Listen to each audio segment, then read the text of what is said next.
We also have the Red Bull operating a single AH-1F. Like, I can imagine the Red Bull BO-105 does like front flips, back flips, barrel rolls, and all the bells and whistles, and the AH-1F is like, hi. And of course, there are several Cobras that are still being used by the US Forest Service. What's going on, you bunch of heathens? Today, we're going to be checking out my favorite helicopter, which is the Cobra. And it's, what's the title of this one called? The Confusing History of It.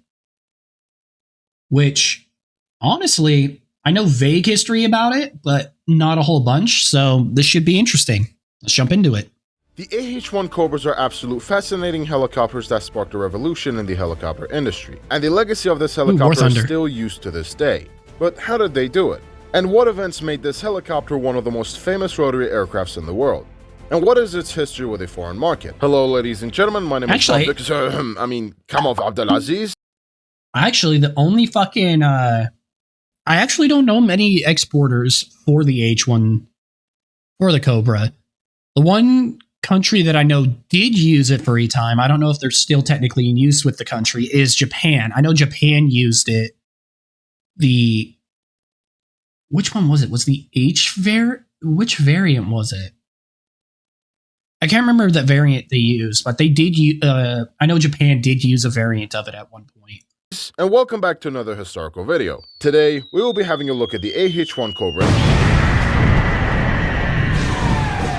The concept of helicopter was always something that the aviation engineers wanted to make. I mean, on paper it is definitely simple. Make an aircraft, put a vertical prop from a plane, increase its scale by, I don't know, Adobe Photoshop, and you made a helicopter, right?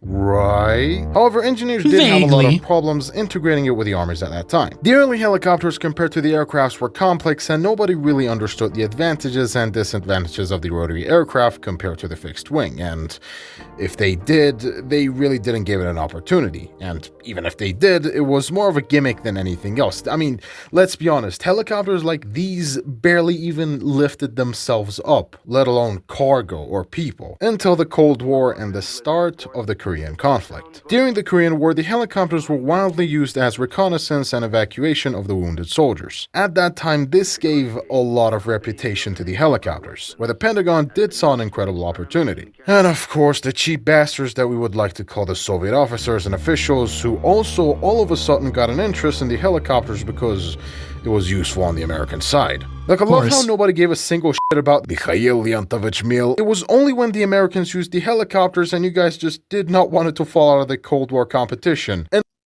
yeah, to be fair, that's how the Cold War went, just in general, I believe. It was basically one side did something, and so the other side wanted to do it as well. That about sums up the fucking Cold War in and of itself. Look what Mikhail Leontovich Mil designed for you guys, you ungrateful bastard. To this day, nobody has made. I will say, Russian helicopter-wise, I gotta say the Mi-8, the cargo one, has got to be, the Mi-8 helicopter has got to be my favorite, like, Russian helicopter.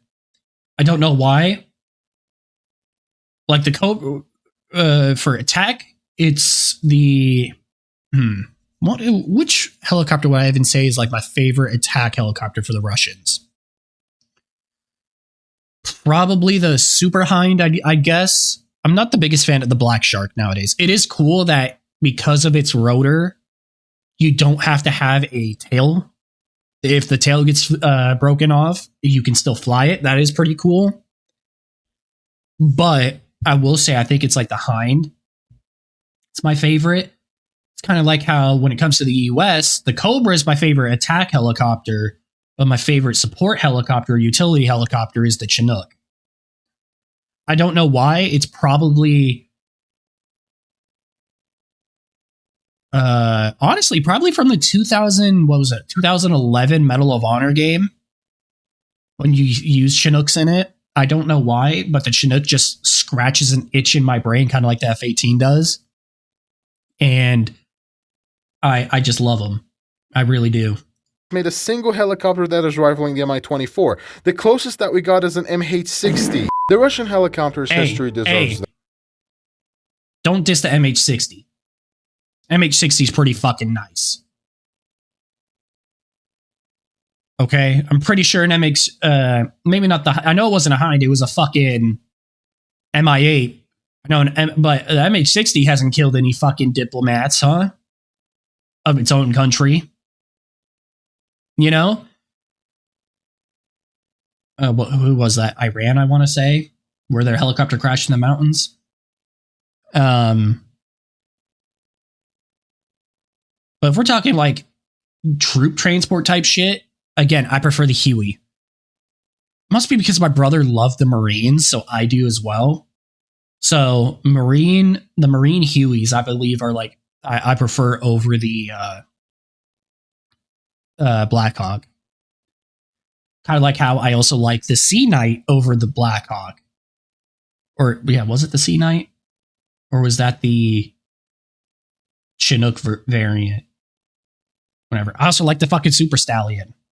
No, I'm fucking weird. I prefer the naval shit. Tangent here for now. The helicopters really proved themselves during the Korean War. And of course, once the Korean War was over, it was time for another battlefront, the Vietnam War. Folks above, made to raise the flag. The Huey itself also deserves its own video. Nice. What you need to understand is that eventually the Korean War helicopters such as MI4's capitalist brother, open casket homosexual, banana phone joke gone too far. Hey.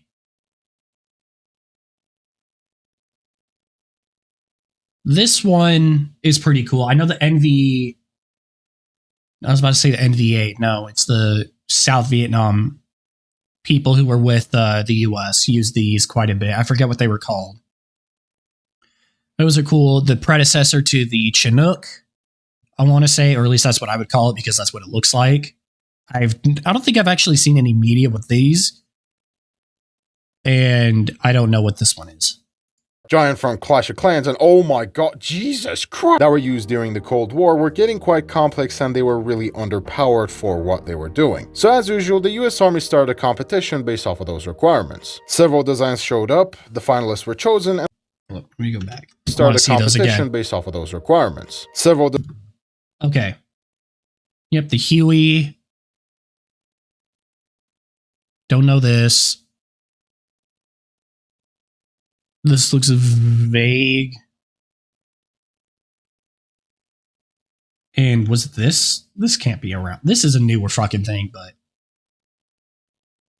I think this was supposed to be like a stealth helicopter or something. Showed up, the finalists were chosen, and the Bell Model 204 was selected as the winner. Later down the line, they were renamed to the UH-1 Iroquois. The Iroquois was a revolutionary design of its time. It was one of the first times that a turboshaft engine was put into mass-scale action, and it was definitely an incredible design. This helicopter was able to carry troops, cargo, and could also be used as medevac and observation. Now imagine this scenario. Hell yeah. You are in the Operation Desert Storm, and all of a sudden, some new technology by the name of Sharmuta flying saucers are shooting down your friendlies. If you would encounter one of these, what would be your first reaction? Of course, natural instinct of a human, fucking shoot it to oblivion. Similar thing happened to the Vietnamese. The helicopters were new to the battlefield, at least to this much scale, and they did not know how to counter them. So what they did was to basically start firing their guns towards these helicopters. More notably, the 7.62 machine guns from a very well-known gun called AK-47. This became quite a bit of a problem, and there should be a way of returning fire. It would have been useful, so maybe we could mount some weapons on these things so, we could fire back at them. And the US Army did exactly that, and this did work for some time. The casualties were still skyrocketing, and it was getting quite obvious that the problem still haven't got solved completely. The Huey was a very good helicopters in general had a very big shoot-down rate, I believe, comparatively, because of what they were doing. However, once you mounted rocket pods, anti-tank missiles, and on top of that mount cargo, troops, dead grandmas, a bunch of cats, Joe Biden, plus how many fuel tanks you're going to carry, the Huey is going to get heavily loaded and it's going to tamper down its effectiveness. So the US Army wanted something that could strike the enemy. A helicopter that could escort the UH-1 helicopters and return fire to the enemy positions. In simple terms,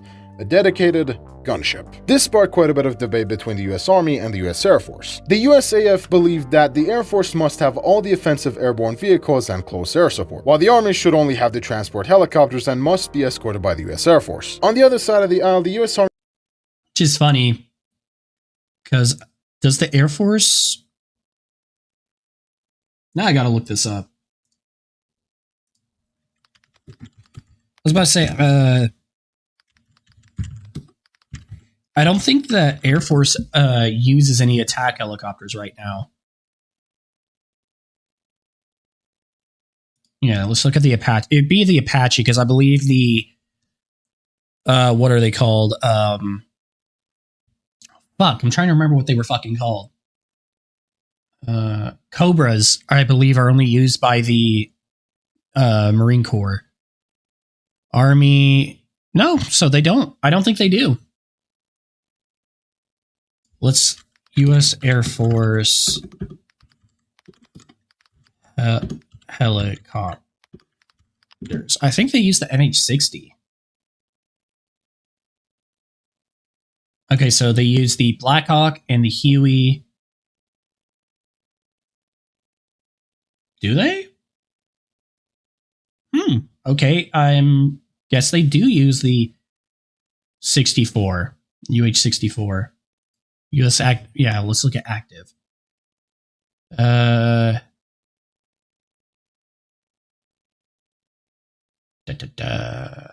see.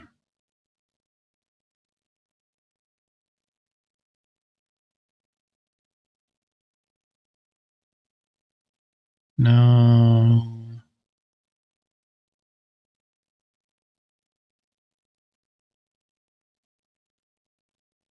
Okay, they use the Pave Hawk, which is sexy. Grey Wolf. Okay. A fucking Huey. No, so they don't. No, they don't have an attack helicopter anymore. Okay. That's what I was trying to figure out.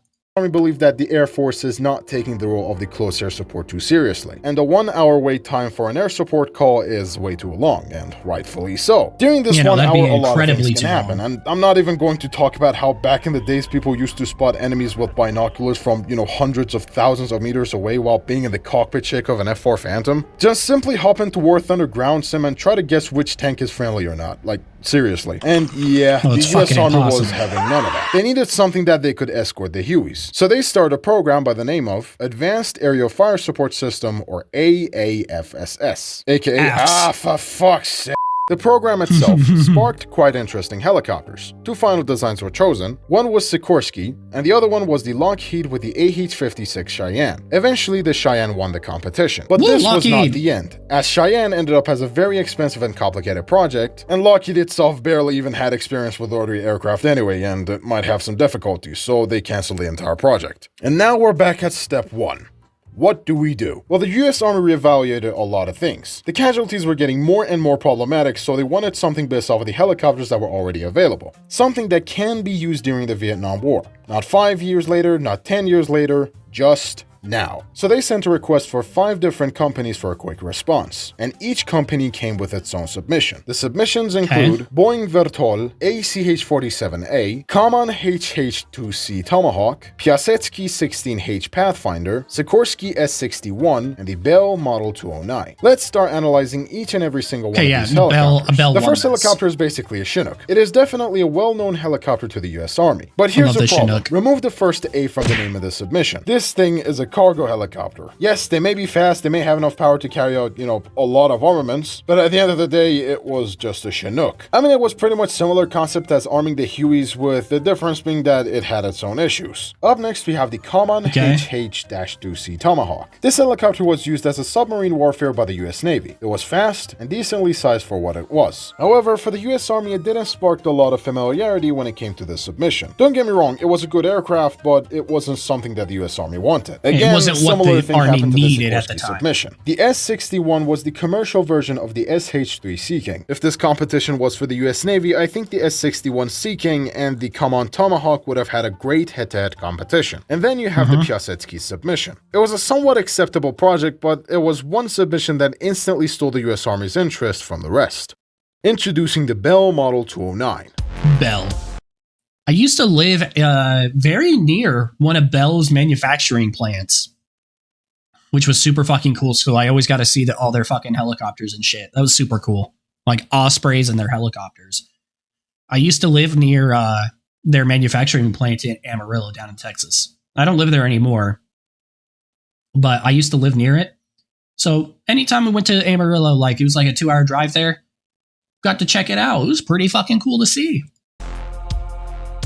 Bell had the concept of an attack helicopter in mind for a while. In fact, they were one of the major reasons why the Army started the Advanced Aerial Fire Support System. The thing is, Bell started working on something by the name of Soyuz Scout, mounting weaponries and firing them from the helicopter, including this worthless rocket. God, I hate these rockets. When the issues of casualties of Hueys came up, Bell instantly gave the Soyuz Scout to the Army, and the Army really liked it and gave it a proof of concept. However, other rivaling companies protested that Bell is starting to solicit some funds in the Army and skipping the competition. And at that time, the Army did try out the Soyuz Scout and realized that the helicopter does work, but it has major problems, such as being undersized, underpowered, and the Soyuz Scout was generally not suited for practical operations. During all these years, Bell knew what the Army wanted, and during these 7 years, they funded their own project. After some major changes and the cool thing about the Cobra is because it's so slim, it was super slim to provide less of a target to be hit, which is actually a really cool little interesting tidbit. major fixes, which, mind you, this is one of the AH-1 prototypes, which looks suspiciously close to an Mi-24. Or sorry, Mi-24 looks suspiciously close to this prototype. They finally reached the Model 209. The Model 209 was the perfect piece for the Army's puzzle. It is light, fast, decently sized, and most importantly, easy to maintain due to the similarities with a Huey. And because of that, Bell changed the name to Huey Cobra. And later, they just simply called it the Cobra. This is where the history gets divided into 3 parts. Part 1 will be the discussion of how a single-engine Cobra was modernized and became the AH-1F in the US service. The second part will be the history of its twin-engine variant, or the Navy variant. And third one, which would be the export and overseas modifications. The AH-1 Cobra was a revolutionary design of its time. It is one of the major reasons why the concept of attack helicopters are here to this day. And eventually, the Cobras were getting slowly outdated. At first, the enemies were using AK-47s, then it became 50 cals, then it became 20 mils, 30 mils, RPGs, then it became guided munitions such as surface-to-air missiles, one particular piece of shit that I hate, Iglas, and most importantly... Fuck yeah, you know this dude plays War Thunder because we fucking hate the Strela in that game. Fuck the Strela. Tanks. At that time, the strategy rapidly changed to hordes of Soviet T-54 tanks. Okay, let's just say that you want to counter a tank in your Cobra, and Mighty Mouse rockets are not doing that well against the enemy tanks. And, well, let's be honest, the SS-11s are getting quite outdated as well. We need some good and beefy anti-tank missiles. So the engineers started making the AH-1Gs compatible with the TOW missiles by improving their wings, installing TOW-compatible optical systems, and giving it the ability to fire the missile. Eventually, this became the AH-1Q variant, which we can also see in War Thunder in the Israeli tree. The most visual differences is the different exhaust nozzle and the optical mount on the nose and, of course, the wings. And also it was able to carry out the radar warning receiver. There was also a variant of the G Cobra which also had the capability to launch prototype Hellfires, which was the JAH-1G. Only one of them was made and it was not something critical, just a test bed for, you know, Hellfire missiles. And of course you had the twin control trainer variant called the TAH-1G. This model also allowed the gunner to control the helicopter. You also have the prototype of it, the YAH-1Q, and then you have the YAH-1R, an AH-1G with a new and improved Lycoming T-53 L703 engine, which will be a normal staple after the AH-1S. Oh god, AH-1S, alright. Since we talked about the AH-1S variant, let's have a look at the new generation of the Cobras. Alright, ladies and gentlemen, post-editing Bob Dickinson here. They might have asked this question like, oh, okay, Bob, you have changed the title of the video to the confusing history of the AH-1 Cobra. What is so confusing about it? Well, you see, let me just put it in the most simplified manner. Now, I will explain what is so confusing about it a little bit further into this video in full details. But what you need to understand is that before the entire tri-service some really good flying. You had the helicopter designation itself, you know, UH, which is utility helicopter, or AH, attack helicopter, and then you had a number in front of it, which is going to be probably like in numerical order, and then you have an alphabetical order in front of it. For example, UH-1A, UH-1B, which is better improved version, UH-1C, again, more improved, UH-1D, which is, again, more improved, but it has a bigger canopy and whatnot, and generally this is used throughout everywhere in the United States, except for maybe the Army, because, you know, M1A1, SEP V2, SEP V1, M1 A2, A3, A1, so like this is, that one's an entire shit show. Yeah, some of the naming nomenclature is pretty fucking confusing. confusing. expertise on. But generally in the Air Force and aircrafts overall,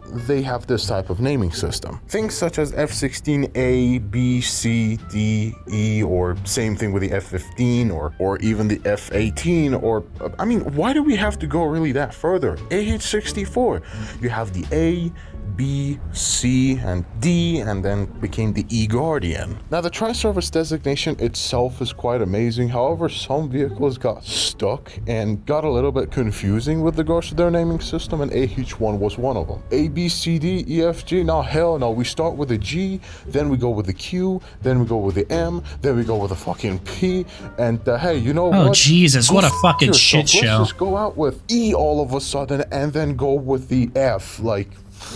don't forget about the fucking newest one, the Z. Which started with goddamn J, then with T. T plus was a prototype, and then you have the W, and you know what? Go f yourself. This is going to be the last AH-1 we're going to have, so...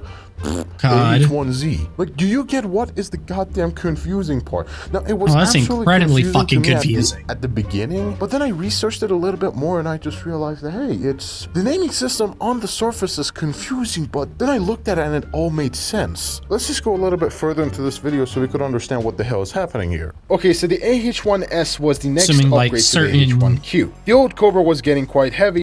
I'm going to assume that the whole naming nomenclature is bound to basically what package it is. Like the G would be the ground attack variant. The J is like the Japan export variant. The Z, because it's the last one, I'm assuming it's going to be something like that.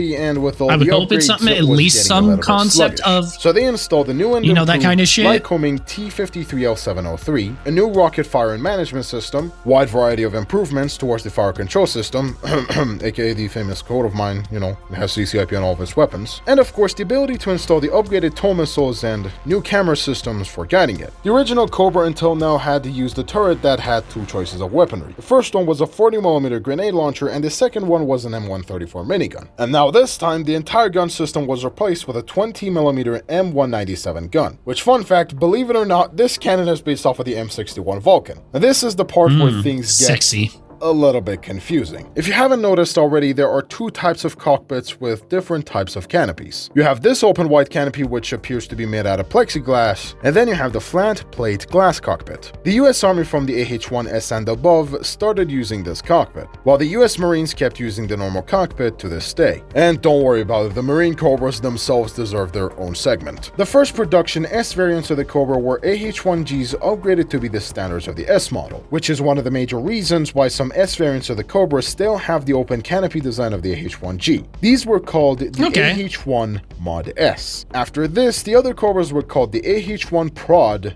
or the Prod S model. This is where we finally see the flat glass cockpit. From now on, all the production Cobras will be made by this type of canopy. The next model will be the ECAS variant of the AH-1, which also stands for Enhanced Cobra Armament System. The name itself describes it pretty well. After some minor changes in the chin turret with regards to its electrical system, and a brand new alternator installed in the helicopter, resulting in a weird bulge on its sides. God, I hate bulges. You have the AH-1 ECAS. After this variant, you have the fully modernized AH-1S or the AH-1S FM. This variant improved its rocket management system, this diddly thing, an IR jammer.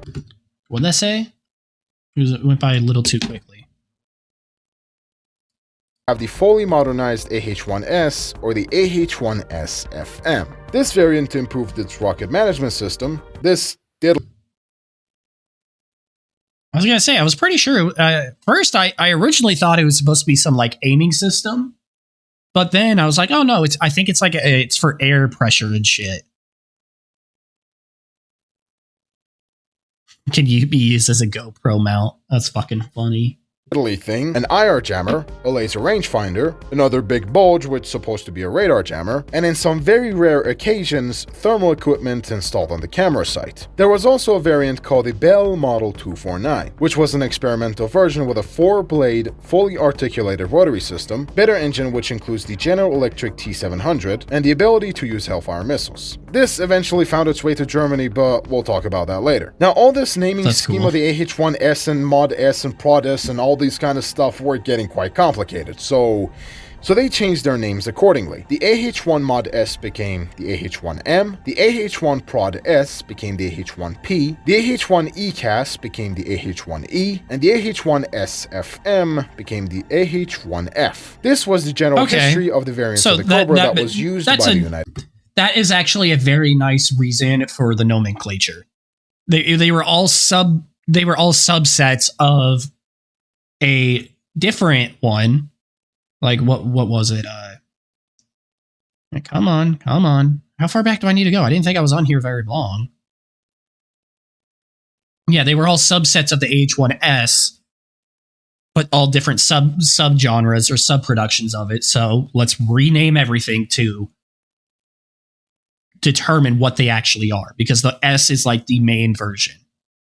Okay. H1F. This was the general history of the variants of the Cobra that was used by the United States. Now let's get on with its marine variant, the twin-engine Sea Cobras. Developed for the US Army, the US Marines also got an interest for the entire Cobra project. Hell yeah, USMC! USMC! To be slightly different than the Army variants. You see, the doctrine of the US Navy and Marines with regards to survivability overseas is quite simple. Just simply imagine this. You're a helicopter or a fixed-wing pilot. And all of a sudden, your engine fails. If you had a single engine like the F-4D Skyray, sorry if I mentioned you, sweetheart, your aircraft would have shut down and crashed on water. And since water is not really easy to access, the aircraft or the helicopter would just simply sink and the pilot would have limited amount of time to eject. There are a lot of other reasons as well, but let's just say that you had two engines instead of one. If one engine failed, the other one can limp the aircraft to the aircraft carrier or the nearest base. This made a lot of sense during the 50s. As the rest of the aircraft went into service to the Navy and the Marines, all of them had two engines that were powerful enough to carry the aircraft to the base or the carrier. Similar story happened to the Cobras. The biggest reason on why they needed Cobras something to limp it home, worst case scenario. The job, and they were also fitted with a 20mm and 197 cannon. And of course, as a temporary solution, the US Army transferred 38 AH-1Gs to the Marines back in 1969. During the 1970s, the Marines needed a Cobra that had more carrying capacity and was compatible with high temperatures. Hence, the Bell created the AH-1T based off of the Model 309. This variant had a bigger tail and fuselage, compatibility with tow missiles and its launching systems and sensors, and an overhaul with regards to its engines and transmission. Iran has its own history of helicopters, which I will talk about later. However, there was also a variant called the AH-1T+, which was equipped with a more powerful General Electric T700-GE-700 engines and compatibility to launch Jesus, Hellfires that's a with fucking advanced name and a half. avionics. This variant of the Cobra was proposed to the Shah of Iran during the 1970s. However, due to the revolution, the project was not having a good result. Well, for now at least. Bell never stopped working on the project, hoping to sell this helicopter to the Marines, as the AH-1T itself was getting quite outdated compared to the Apaches. And speaking of the Apaches, the US Marines wanted to purchase the new and improved AH-64 Ace. The request for funding was denied by the US Congress, and so the Marines needed something better than the already existing AH-1Ts. Poor Marines. Bell was cooking exactly what the Marines needed. Out comes the AH-1W, a helicopter that has upgraded engines and good enough avionics that can launch the Sidewinder missiles, and of course it was compatible with the Hellfires. And obviously the Marines are goddamn old school, so they gave it the brand new nickname, the Super Cobra or the Whiskey Cobra. During this time there are several variants of this Cobra that I must mention. The first one is the AH-1 4-bladed Whiskey Viper. This variant of the Cobra was essentially the AH-1W with a 4-bladed fully articulated rotary system that could increase the maneuverability of the helicopter. It was only a prototype, which led to the AH-1Z Viper, which we will get into a little bit further into this video. You see, all the Cobras have honestly, been using it's still pretty fucking sexy. This was quite incredible with cost-cutting and durability for rotor blades, and of course, you know, you can just fold these guys in half and you can fit as many helicopters as you want. However, it very much limits the maneuverability and agility of the helicopter compared to something like the Apache. I'm not sure if the late stages of the Whiskey development they actually fixed the mass bumping or the tail striking problem, but it was pretty much a dangerous issue. You also had the Romanian and the UK variant of the Cobra, but those foreign exports are for a different video. So the AH-1Ws needed a major modernization, more notably with regards to a rotary system, digitalized avionics, the compatibility to carry various modern equipment such as anti-ship missiles, modernized Hellfires, Sidewinders, guided rockets, and many, many more. Which out comes the AH-1Z. This helicopter first... So yet again, the Marines need a more jack of all fucking trades thing, because they don't have as much funding, so they need less fighters to be able to do the same amount of things as what the Army would be able to do. The Army has multiple things for specialized roles, whereas the Marines don't have that luxury and they have to do a jack of all trades thing. Okay. Which makes sense. Flew in the early 2000s that was upgraded next to its closely related brother, the UH-1Y Venom. Both were operated under the H-1R God, I love program. the Venom. This program was intended to upgrade the AH-1W to the AH-1Z and the UH-1N to the UH-1Y. These two helicopters ended up sharing a lot of their components with each other, including the tail rotors. Again, super smart when you have to have a bunch of these bitches on a fucking aircraft carrier, have interchangeable parts between our two main helicopters. Engines, transmissions, electronic equipment, and etc. Currently, as of now, the Viper can carry out the most modern Hellfire missile available, the most modern Sidewinder, which includes the AIM-9X, APKWS-2, and a special ATGM by the name of AGM-179 JAGM, or Joint Air-to-Ground Missile. This was the entire history of the Cobra helicopters. On the next part, we will have a look at the export models and the history of other countries using the Cobras. Now let's start with the part 3.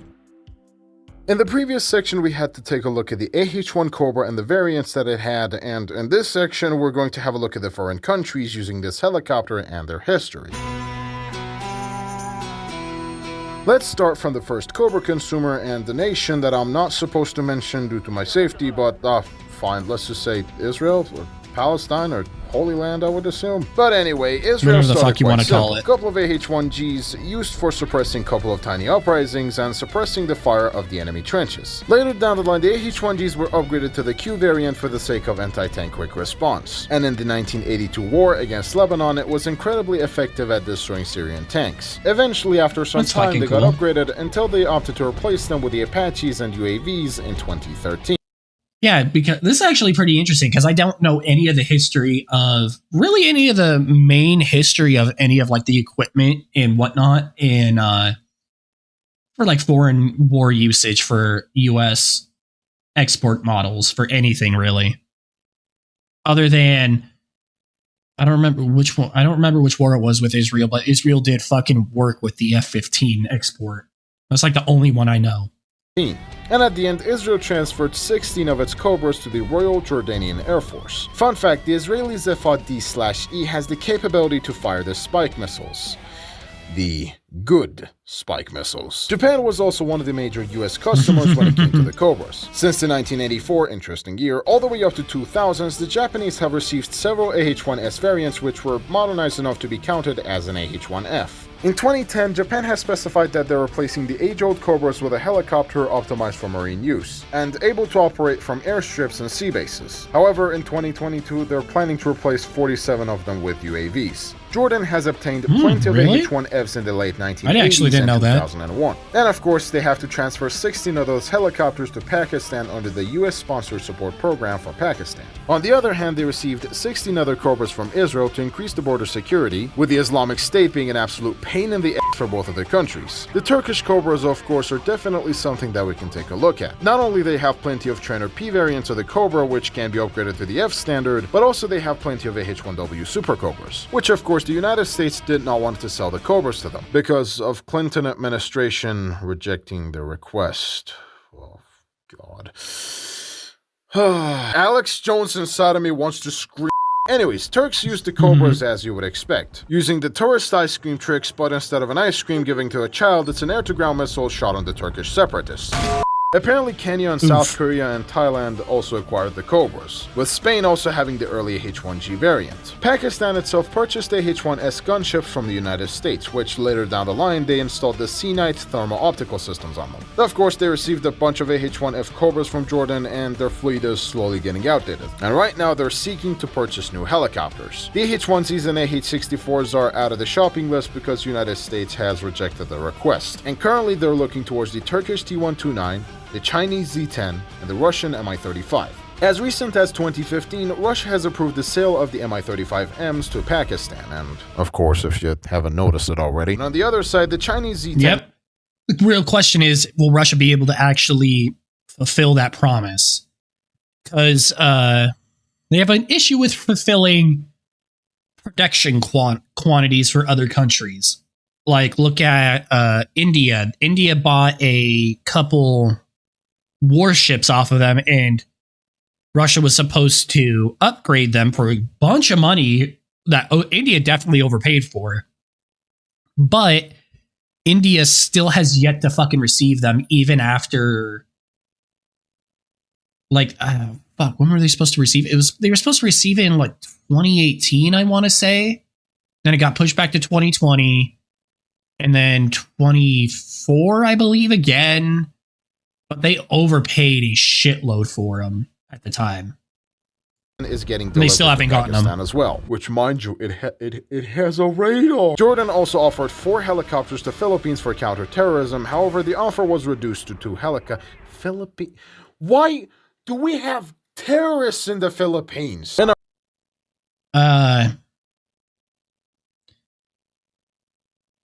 Honestly, weirdly enough, Southeast Asia has quite a bit of fucking quite a bit of terrorism. Weirdly enough, and Texas was really almost named New Philippines. I actually didn't know that. And when you live in Texas, you have to take Texas history on top of U.S. history.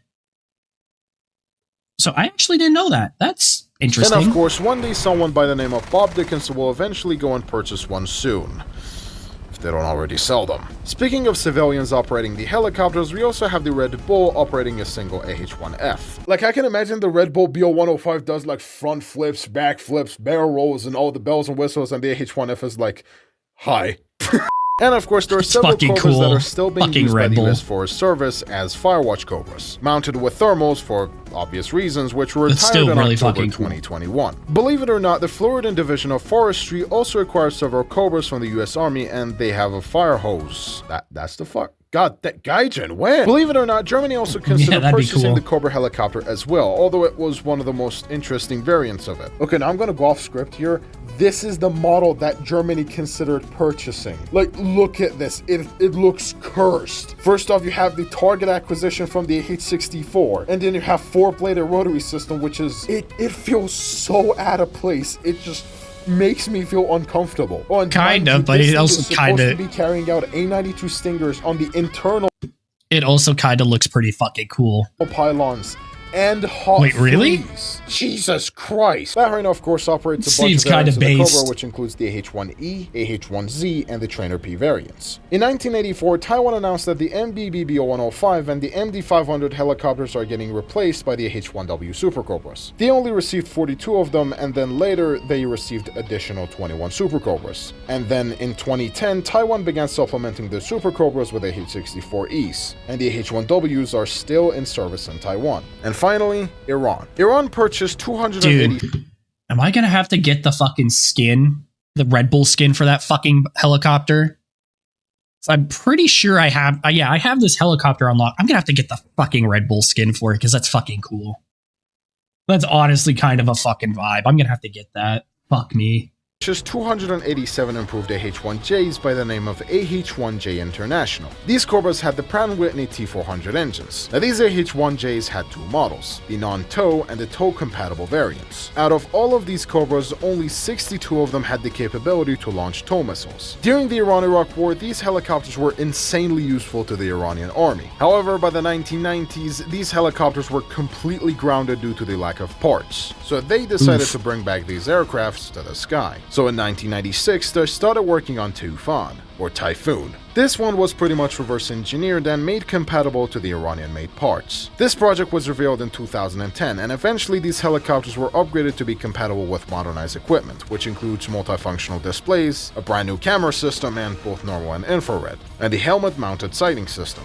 And of course, there's this one screenshot that I saw from the AH-1. Yeah, they also did that one as well. Oh, it's weird. However, there's this one question that really boggles my mind. According to the internet, Shaw ordered AH-1Js that had this type of cockpit, which is quite normal for Sea Cobras. However, as I dig deeper on the Persian side of the internet, I'm starting to get confused even more. If that is the only Cobras that we had, then what the fuck is this? Most likely this one is also a reverse-engineered canopy, either imported to Iran or already existed in the Iranian inventory but was collecting dust in the Bell factories. But either way, Iran is planning to supplement these Cobras with a brand new Mi-28 helicopters very soon. And when I say very soon, it's been 4 years and not a single goddamn news has been announced about him.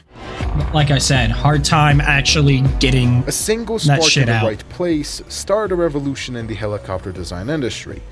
A rotorcraft that was supposed to be a temporary solution for a conflict became a permanent staple of the modern world. Ladies and gentlemen, this was the history of the H-1 Cobra. If you enjoyed this video, please consider liking and subscribing to my channel. Dislike it if you dislike it, and if you want to support my channel, I did enjoy it. That was pretty you can fucking also cool. donate to my super thanks or join my YouTube membership if you want to. For now, this is me, Bob Dickinson. Thank you for watching. Nah, bro. I really fucking enjoyed that. That was a good video. Make sure you go and give him some fucking love. He did some really fucking good work. Like, they did some really fucking good work. I really enjoyed it. So, yeah. Make sure you like and subscribe to him. Like and subscribe to me if you want to keep seeing me and you enjoyed this, my reaction to it. Till next time, take care of yourselves. See ya.